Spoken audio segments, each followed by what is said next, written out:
Au début des années 1960, mes parents ont déménagé à Romans, de Saint-Jean-Royan. Et après une année à Tournon, pendant qu'ils déménageaient dans l'Ardèche, je suis venu rejoindre le reste de la famille euh, à Romans. Et nous habitions dans le quartier de Bellevue qui était au-dessus de la ville.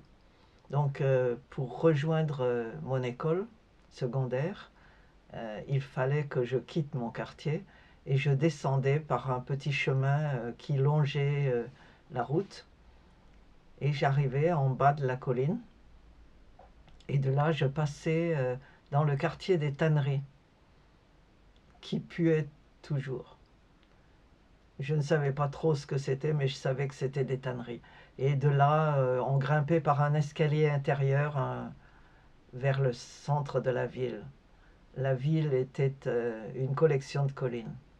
Et ce dont je veux vous parler aujourd'hui, c'est l'histoire de ces tanneries.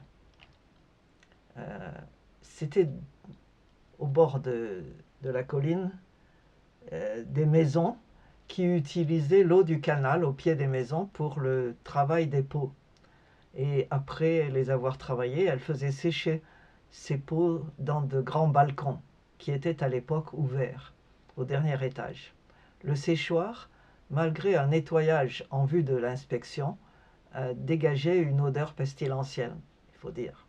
À même le sol, durant environ 4 jours, les peaux terminaient leur fermentation dans une atmosphère putride. Les eaux usées rejetées dans le canal qui servait pour l'usage domestique pouvaient représenter un réel danger pour la population. Et la putréfaction de l'eau qui dégageait une odeur nauséabonde durant les 9 jours nécessaires, proche des maisons d'habitation, était totalement prohibée.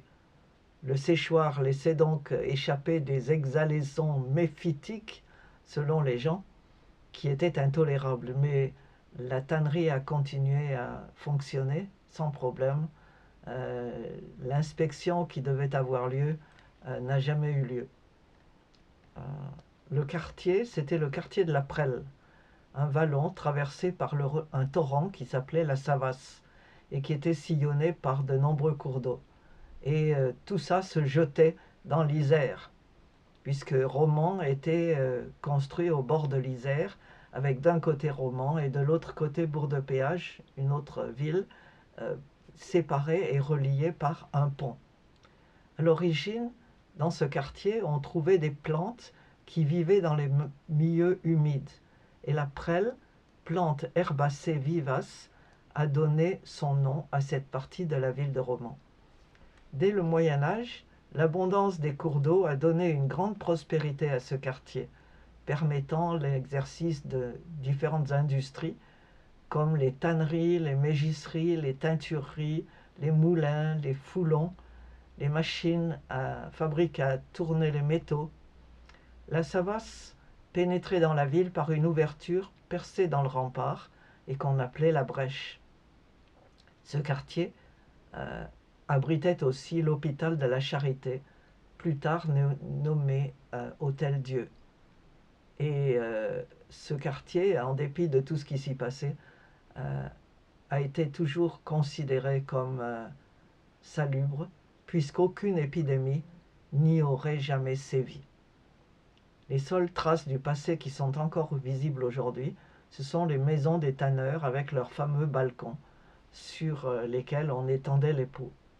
Les tanneries ont été construites en 1947 par un industriel, André Grand-Clément. Et oui, ce dont je me souviens, c'était d'abord l'odeur, parce que je devais passer dans ce passage euh, couvert qui serpentait en escalier à travers les maisons des tanneurs pour rejoindre le centre-ville et mon école. Et également ce, ce quartier pittoresque. C'était le seul de la ville qui était construit ainsi, mais il n'y avait pas vraiment d'autres quartiers en escalier. dans la ville. C'était une très très ancienne ville. Et donc ces tanneries ont continué puisque Romans était considérée comme la capitale de la chaussure, la capitale nationale de la chaussure.